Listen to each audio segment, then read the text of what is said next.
오늘 전도서 11번째 말씀입니다. 전도서 11장 1절부터 6절까지의 말씀을 함께 읽고 말씀 나누도록 하겠습니다. 1절부터 읽겠습니다. 돈이 있으면 무역에 투자하여라. 여러 날 뒤에 너는 이윤을 남길 것이다. 이 세상에서 내가 무슨 재난을 만날지 모르니 투자할 때에는 7이나 8로 나누어 하여라. 구름에 물이 가득 차면 비가 되어서 땅 위로 쏟아지는 법. 나무가 남쪽으로나 북쪽으로 쓰러지면 어느 쪽으로 쓰러지든지 쓰러진 그곳에 그대로 있는 법. 바람이 그치기를 기다리다가는 씨를 뿌리지 못한다. 구름이 거치기를 기다리다가는 거두어 들이지 못한다. 바람이 다니는 길을 내가 모르듯이 임신한 여인의 태에서 아이의 생명이 어떻게 시작되는지 내가 알 수 없듯이 만물의 창조자 하나님이 하시는 일을 너는 알지 못한다. 아침에 씨를 뿌리고 저녁에도 부지런히 일하여라. 어떤 것이 잘 될지, 이것이 잘 될지 저것이 잘 될지 아니면 둘 다 잘 될지를 알 수 없기 때문이다. 아멘. 우리가 읽은 전도서 11장 1절부터 6절까지의 말씀은 상당히 흥미로운 말씀이라고 생각됩니다. 특별히 경제나 돈에 대해서 관심이 있는 분들은 이 말씀이 굉장히 귀에 또 눈에 잘 들어올 것이라 생각합니다. 또 본문을 읽으면서 이건 내가 잘 알고 있는 세상에서 지낼 때 필요했던 상식하고도 비슷한데 라고 느낄 수도 있는 그런 본문입니다. 더욱이 우리는 지난 몇 달간 또 지금까지도 우리가 느끼고 있는 이 불확실한 시대, 과연 무엇이 어떻게 될지 잘 모르겠는 그런 시대에 이 말씀이 우리들에게 주는 교훈이 분명히 있을 것이다 라는 그런 생각을 하게 되는 말씀, 오늘 한 절씩 읽으면서 함께 나누어 보도록 하겠습니다. 먼저 1절 말씀을 볼 텐데, 이 1절 말씀, 11장 1절 말씀은 성경에서 과연 이렇게 다양하게 번역되는 구절이 있을까 싶은 생각이 들 정도로 매우 다양한 번역들이 존재하고 있습니다. 제가 여러분께 소개시켜 드릴 테니까 한번 보시기를 바랍니다.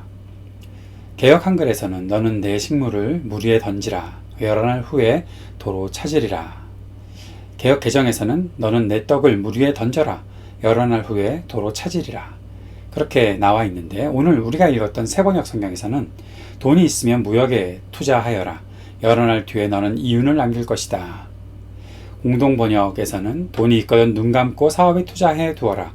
참고 기다리면 언젠가는 이윤이 되어 돌아올 것이다. 그렇게 나타나 있습니다. 영어 번역도 소개시켜 드릴 테니까 한번 보셨으면 좋겠습니다. 쭉 한번 읽어보시죠. ESV에서는 빵을 물에 던져라. 물 위로 던져라. 그러면 나중에 그것을 도로 찾을 것이다 라는 그러한 번역이 있습니다. NIV에서는 마찬가지로 곡식을 물을 건너 배에 실어 보내라 라는 그런 뜻으로도 기록되어 있는 것들을 보게 되고, 나중에 또 그것을 받을 것이다. Contemporary English 버전에서는 또 자선을 베풀어라. 그러면 언젠가는 네가 상을 받을 것이다 라는 그런 번역으로도 되어 있고요. 또 GNT 번역이라는 곳에서는 돈이 있으면 투자해라. 너의 돈을 특별히 해외 무역에 투자해라 라는 그런 번역으로도 나타나 있는 것들을 보게 됩니다. 언젠가 내가 그것에 대해서 이윤을 받을 것이다 라는 그런 내용들이 나타나 있는 것들을 보게 되는 것이죠. 여러분, 어떤 번역이 여러분에게 마음에 와 닿으십니까? 저는 어떤 것이 맞다 그렇게 결정하기보다는 이렇게 다양하게 번역될 수 있으니까 이 속에서 이것들을 함께 생각해 볼 수 있게끔 하고, 또 다양한 생각들을 통해서 더 깊은 의미가 또 우리들에게 지금 이 시대에 주는 메시지가 있지 않을까라는 그런 생각들을 해보게 됩니다. 기본적인 번역은 빵을 물에 던져라 라는 그런 내용입니다. 그러면 어느 날 좋은 것으로 돌아올 것이다. 그런 내용입니다. 그런데 이해하기 어렵죠. 왜 빵을 물에다 던집니까? 오래된 빵을 말하는 것도 말하는 것 같지도 않은데, 과연 빵을 물에 던지는 것이 무슨 의미가 있을까라는 그런 생각들을 해보게 되는 것이죠. 여기서 많은 고민을 했던 어떤 사람이 이런 해석을 해놓은 것을 볼 수 있었습니다. 맥주 사업을 해라 라는 거죠. 빵을 물에 던지는 것은 결국 발효를 위한 것이고, 그렇게 발효를 통해서 이거의 바로 술이게 되는 거죠. 그렇게 곡식을 통해서 술을 얻는다. 이것이 바로 맥주를 말하는 거 아니냐라는 그런 식으로 생각하는, 당시 고대에 이 전도서가 쓰여질 때쯤 상당히 유행하고 또 사람들에게 많이 마시게 되었던 술이 맥주였기 때문에 그런 것이 아닌가. 성경에서는 어떤 독주라는 것을 영어 번역에, 또 NIV 성경에서는 어디선가는 beer, 맥주라고 해석하는 그런 경우도 있기 때문에 맥주에 대한 이야기를 하는 것이 아니냐, 맥주 사업을 해라, 그러면 이득을 볼 것이다 라고 해석했던 그런 사람의 그 책도 또 내용도 본 적이 있었습니다. 신학자들은 여기에 대해서 그렇게 귀 기울이진 않습니다. 신학자들이 정말 맥주일까? 그것 때문에 연구해놓은 그런 것은 찾기가 어렵더라고요. 어떤 해석자는 굉장히 경건하게 이 본문을 해석하면서 자선을 베푸는 일, 거기에 초점을 두고 있습니다. 성경에서 우리들에게 자선을 베푸는 것에 대해서 말하는 것일 것이고, 또 그렇게 자선을 베풀면 결국 좋은 결과가 있지 않겠느냐, 그 내용을 말하는 것이다 라고 해석하는 신학자들도 상당히 많이 있는 것을 보게 됩니다. 그런데 제 개인적인 생각에서는 그것은 너무 성경의 내용을, 이 전도서의 내용을 선한 내용들로, 그렇게 선한 의도로 해석했던 것은 아닐까라는 그런 생각을 해보기도 합니다. 그래서 이 구절을 어떻게 해석하는 것이 가장 좋을까 생각을 하다가, 저는 이럴 때는 문맥을 살펴보는 것이 굉장히 중요한 작업이라고 생각을 하는데, 이 문맥을 살펴보는 작업을 하다 보면 2절을 연결시켜서 볼 수밖에 없는 것이죠. 2절에서 무슨 말을 하고 있는가. 2절을 읽어봅시다. 이 세상에서 내가 무슨 재난을 만날지 모르니 투자할 때에는 7이나 8로 나누어 하여라. 그런 내용이 있습니다. 투자를 하는 사람들이 많이 알고 있는 원리이죠. 여러분, 이런 이야기 들어보셨죠? 달걀을 한 바구니에 담지 말아라. 많은 사람들이 이야기를 하죠. 이 달걀 이야기는 사람들이 주로 알고 있기는 세르반테스의 돈키호테에 나오는 이야기로 알고 있는데, 사실 돈키호테에 나오는 말에서는 이 달걀이라는 것이 있지 않죠. 달걀보다는 이렇게 나오는 것 같은데, 하루 사이에 모든 모험을 다 치러내겠다고 덤벼들지 않는 것이야말로 바로 현자가 행할 바입니다 라는 그런 말로 해석되고 있는 것들을 보게 됩니다. 달걀이라는 말은 16세기에 이것이 영어로 번역될 때 이탈리아에서 유행했던 속담과 연결되면서 달걀이라는 말이 들어온 것이 아닐까, 그런 생각을 해보게 됩니다. 어쨌든 2절 말씀을 보면 투자에 대한 언급이 있죠. 그래서 그것과 연결해서 1절을 보면 오늘 새번역 성경에서 나타났던 것처럼, 또 다른 영어 번역에서도 있었던 것처럼 이 투자에 대한 것, 경제적인 것을 언급한 것이 아닐까, 그런 생각을 해보게 됩니다. 여기에다 조금 더 힘을 실어주는 이유는 바로 코일렛이 사회나 문화적인 일들을 상당히 많이 이야기를 했었고, 앞에 9장 10장에서는 정치에 관련된 이야기를 하고 있었기 때문에 이번에는 경제적인 부분을 다루는 것이 아닐까, 그런 생각들을 해보면서 이 투자에 대한 내용들이 바로 1절에서도 나타나는 것이 아닐까, 무역, 해외 무역을 하는 것이 좋지 않을까 라고 생각할 수 있는 것이죠. 빵이란 것은 부를 언급하는 것일 수도 있고, 그렇게 자신이 남겨둘 수 있을 만큼의 돈이 있다면 그것을 해상무역, 당시에는 해상무역이 아주 활발하게 진행됐던 때는 아니지만 이제 그 해상무역을 통해서 이윤을 얻게 되는 것들을 보면서, 특별히 솔로몬 왕국 때에 이 해상무역이 굉장히 좋은 이윤을 남기는 장사가 되었던 것들을 보면서, 이렇게 빵이 있다면, 뭔가 좀 재물이 있다면 이 재물을 해상무역에 활용하면 더 좋은 이윤을 남기지 않겠느냐라고 말한 것으로 해석하면 될 것 같습니다. 그런데 단순히 무역에 대해서만 이야기하는 것은 분명히 아니겠지요. 이것을 우리가 어떻게 해석하고 적용하느냐, 그것이 중요한데, 저는 이 부분을 모험을 하는 것, 그런 생각을 해보게 되었습니다. 다른 사람들이 생각하는 것, 내가 주위에서 볼 수 있을 만큼의 어떤 존재들에게 내가 투자하거나, 또 이윤을 남기기 위해서 장사를 할 때 내 주변의 것들, 내가 이미 익숙한 것들, 그런 것들을 조금 더 벗어나서 그동안 경험해보지 못한 일들에 한번 모험을 해보는 것이 어떻겠느냐라고 보여주는 그러한 말씀이 아닐까라는 생각을 해보게 되는 것입니다. 그리고 그 모험에 있어서 2절에서도 얘기했던 것처럼 좀 더 신중하게 모든 것들을 잘 생각하고 판단하고 한 번에 모든 것들을 다 걸겠다라는 그러한 과욕을 부리지 말고 좀 나누어서 안정을 취하고 그런 가운데서도 시도해 볼 만한 것들, 새롭게 시도해 볼 만한 것들에 한번 힘을 기울여 보는 것이 어떻겠느냐, 그런 교훈을 주고 있는 것이 오늘 본문 11장 1절 2절의 말씀이 아닐까 생각을 해보게 됩니다. 그리고 3절부터 6절까지도 계속해서 사람이 미래를 예측할 수 없다는 것을 말하고 있는 장면들이 있습니다. 한번 3절 또 읽어보겠습니다. 3절 4절 같이 읽어봅시다. 구름에 물이 가득 차면 비가 되어서 땅 위로 쏟아지는 법, 나무가 남쪽으로나 북쪽으로 쓰러지면 어느 쪽으로 쓰러지든지 쓰러진 그곳에 그대로 있는 법, 바람이 그치기를 기다리다가는 씨를 뿌리지 못한다, 구름이 거치기를 기다리다가는 거두어 들이지 못한다 라고 말하고 있습니다. 사람이 겨우 알 수 있는 것이 있는데 그것은 아주 눈에 보이는 자연 현상들, 이미 자연에서 벌어진 일들만 사람이 알 수 있는 것이지 그 외에 다른 것들, 예측하는 것, 특별히 미래에 대한 것은 절대로 알 수 없는 것 아니냐라는 그런 이야기를 해보는 것입니다. 나무를 베어 놓고 어디로 쓰러질지 잘 모르는데 이미 쓰러져 놓으면 그거 보면서 아, 쓰러졌구나 라고 생각하는 것. 바람이 그치면 씨를 뿌려야 될 텐데 왜 바람이 그치지 않을까? 구름이 거치면 추수하러 나가야 되는데 왜 구름이 거치지 않을까? 그거 생각하다가 때도 놓치고 뭐 그런 일들, 미래를 정확하게 예측할 수 없는 것이 사람의 일이다 라고 말하는 것이죠. 5절 말씀에도 보면 바람이 다니는 길을 내가 모르듯이 임신한 여인의 태에서 아이의 생명이 어떻게 시작되는지 내가 알 수 없듯이 만물의 창조자 하나님이 하시는 일을 너는 알지 못한다 라고 말하고 있습니다.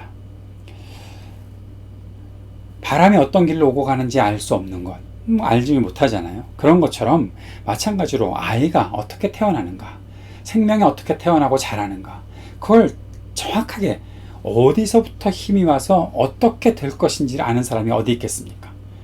그저 자라는 현상들을 보는 거죠.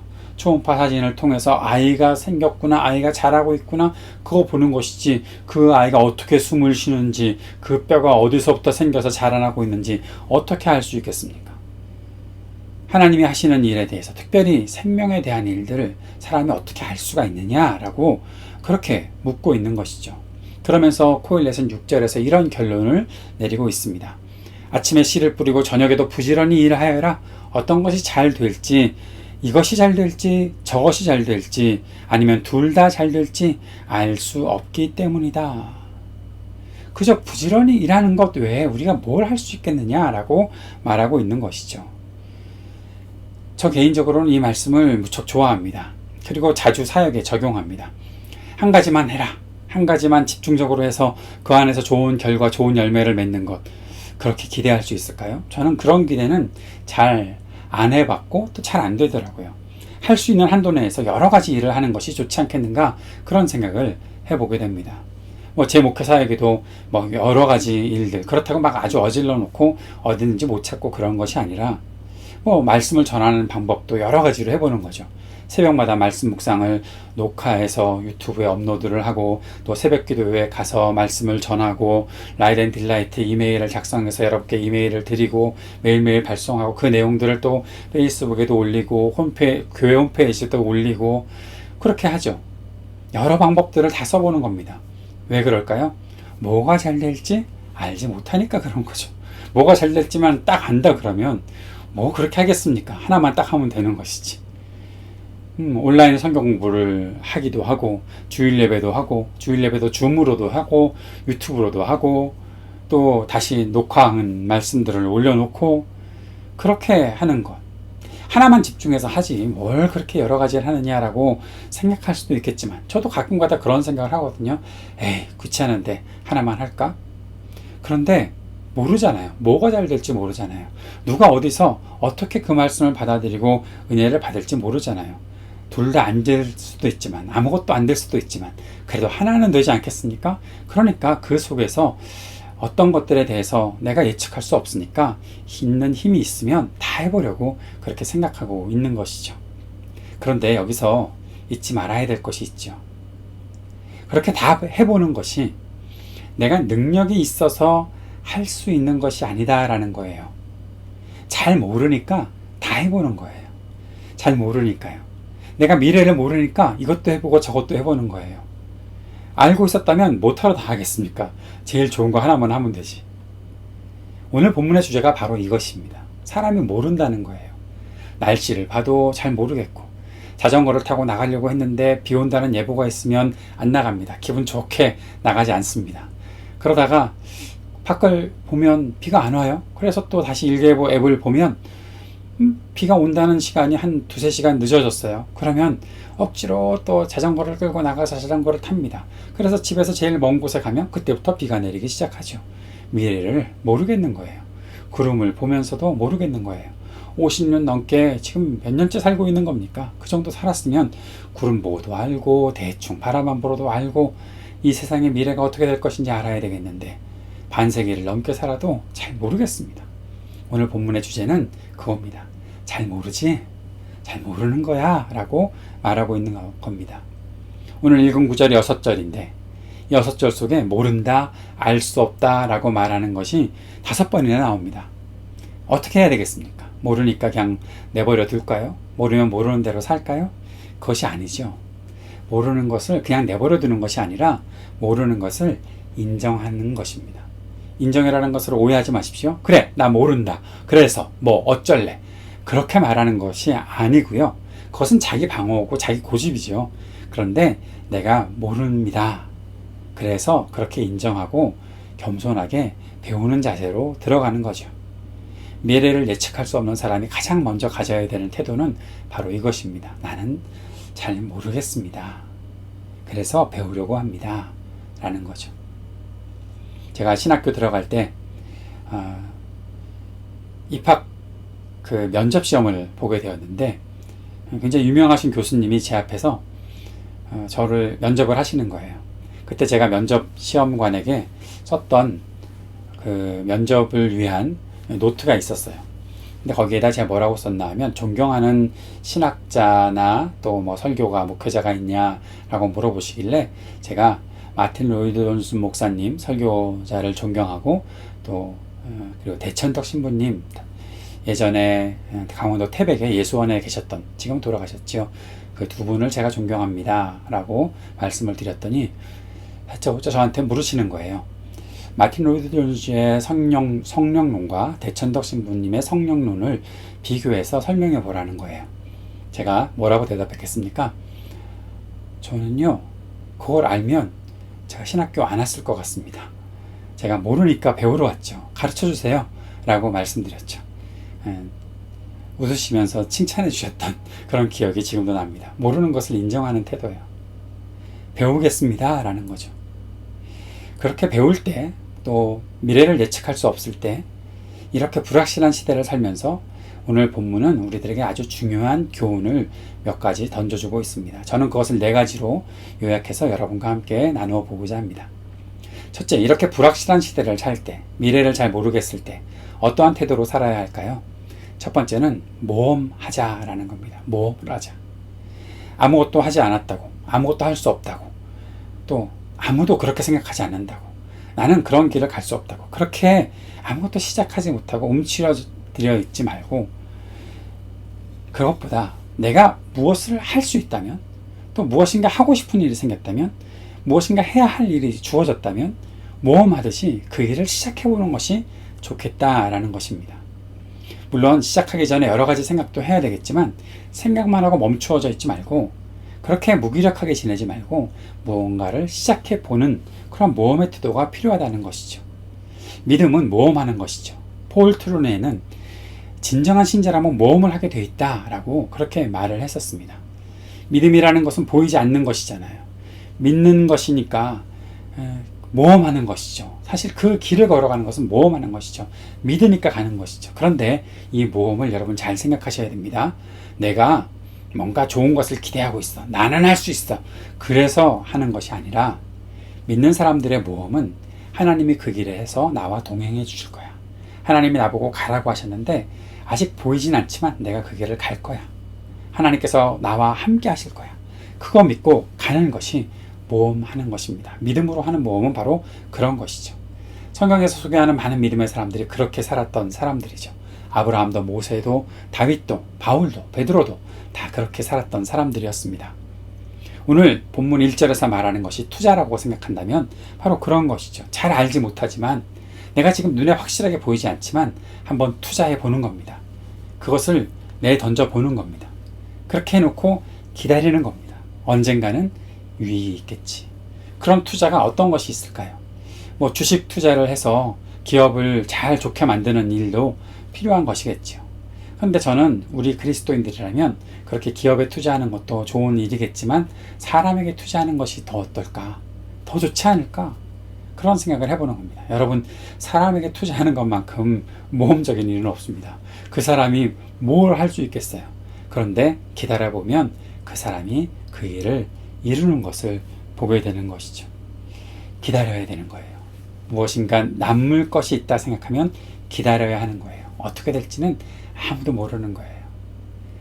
제가 전도사 초년병 시절에 보등부에 있던 한 학생이 찬양 인도도 뭐 잘 하는 것 같고 그래서 그 친구에게 한번 이 친구를 잘 양육해 볼까 하는 그런 마음이 들어와서 너 나랑 1대1 한번 해볼래? 그렇게 말했던 적이 있습니다. 싫어요. 내가 왜요? 그렇게 말을 하더라고요. 처음에요. 당황했어요. 전도사님이 그 정도 얘기해주면 감사합니다 그러고 받을 줄 알았죠. 그런데 아니더라고요.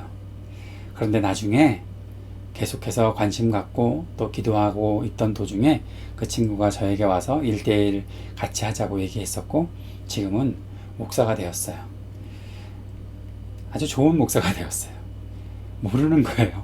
그 친구가 목사가 되리라고 생각도 못했어요. 과연 뭘 하려고 그럴까? 근데 나중에 목회자가 되더라고요. 대학도 다 졸업하고 신학교 가고 좋은 목사가 되었어요. 모르는 거예요. 조급하면 안 돼요. 특별히 사람에게 투자하는 거 그래요. 기업에 투자하는 것도 그럴 거예요. 조급한 것은 뭐로 연결됩니까? 그건 투기로 연결되겠죠. 뭔가 빨리 이윤을 남기겠다. 그래서 투기하는 것이죠. 투기하는 사람들은 절대로 사람 못 키웁니다. 어떻게 사람을 키우겠습니까? 돈이나 조금 더 버는 것이 우선이 되는데 사람이 눈에 보이지 않을 겁니다. 사랑하는 여러분, 이렇게 불확실한 미래에 우리가 사람에 대해서 투자할 수 있는 그런 사람들이 되었으면 좋겠어요. 그리고 그렇게 기다릴 수 있는 사람들이 되었으면 좋겠어요. 눈에 보이지 않아도.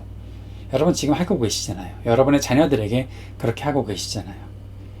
여러분 자녀뿐만 아니라 우리 교회가 특별히 청년들을 위해서 사역하는 교회인데 우리 청년들 몇 명이 있든지 어떻게 되든지 오는 사람들 같이 만나게 되면 그들을 위해 우리가 함께 노력하고 함께 그들을 잘 키워냈으면 좋겠어요.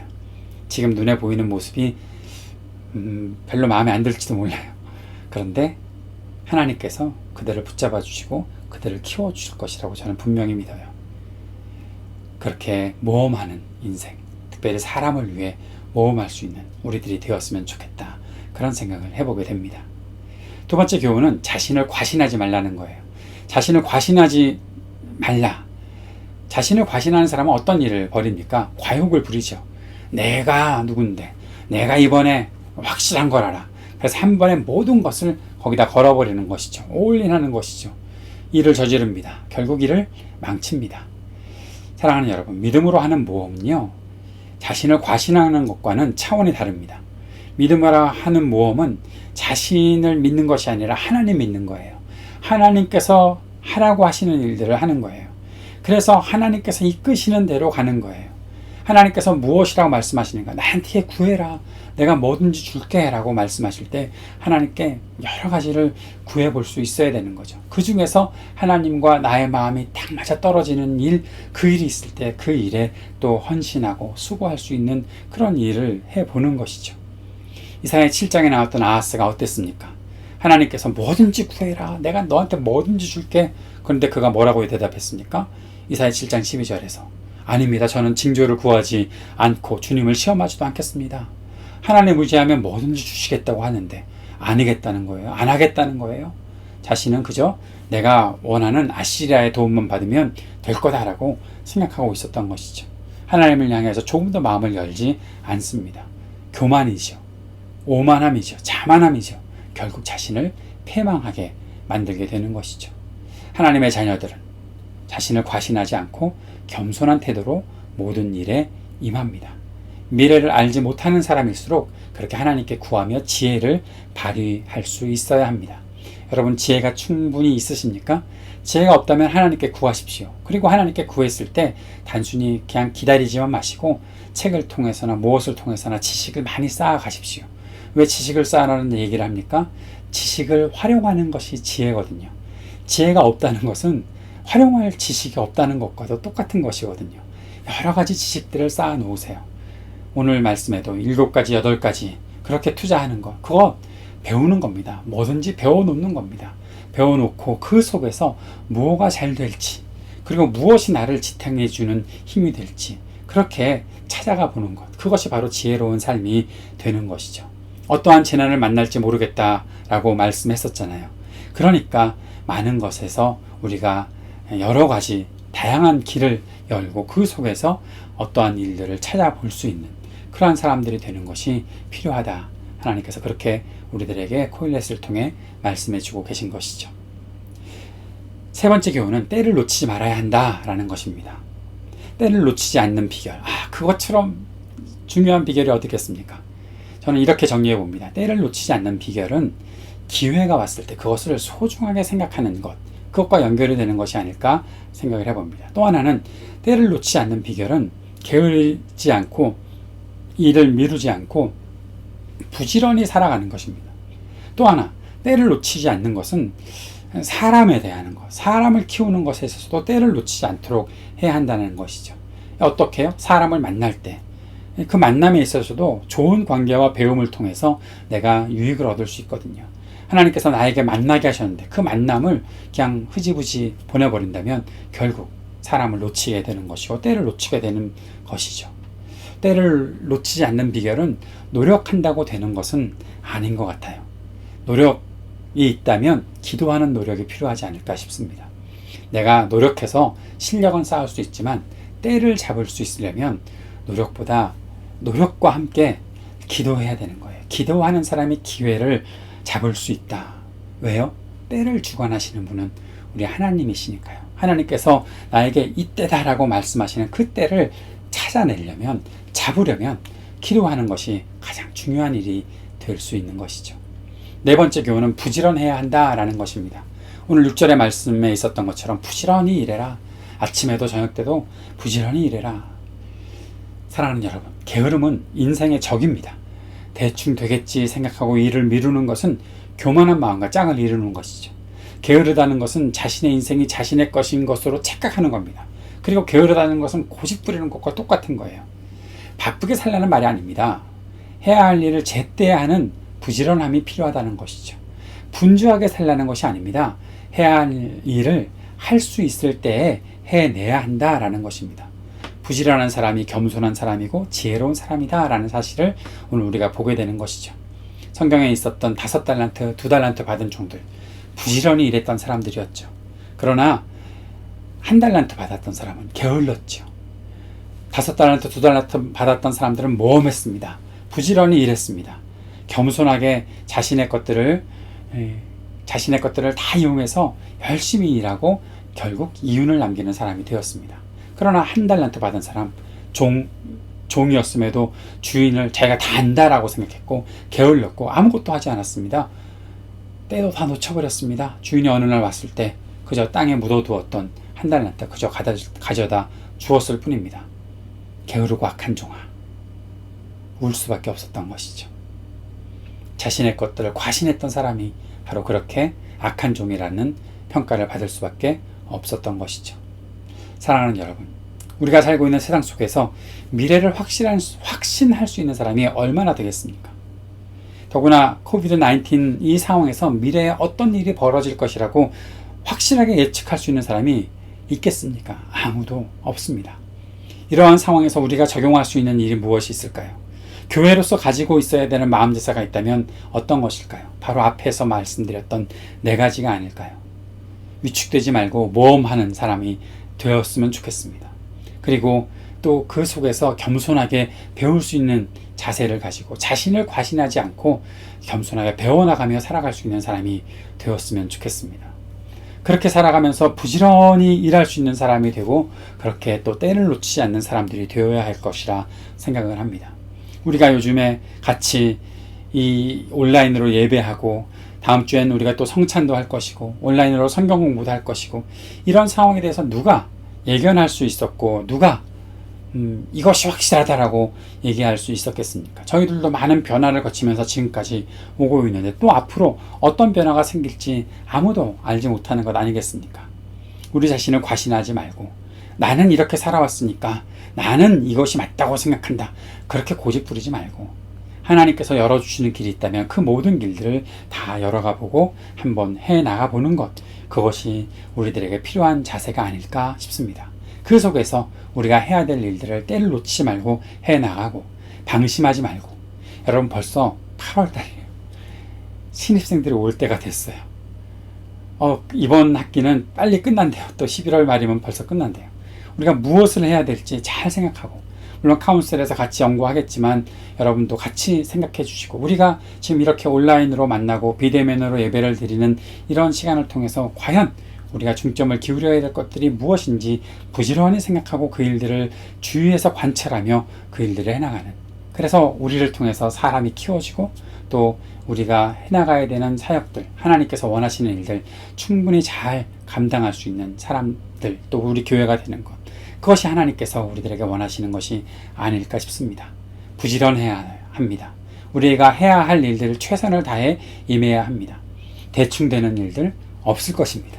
특별히 선한 일을 하는 것에는 더욱더 부지런히 임해야 될 것이다 생각합니다.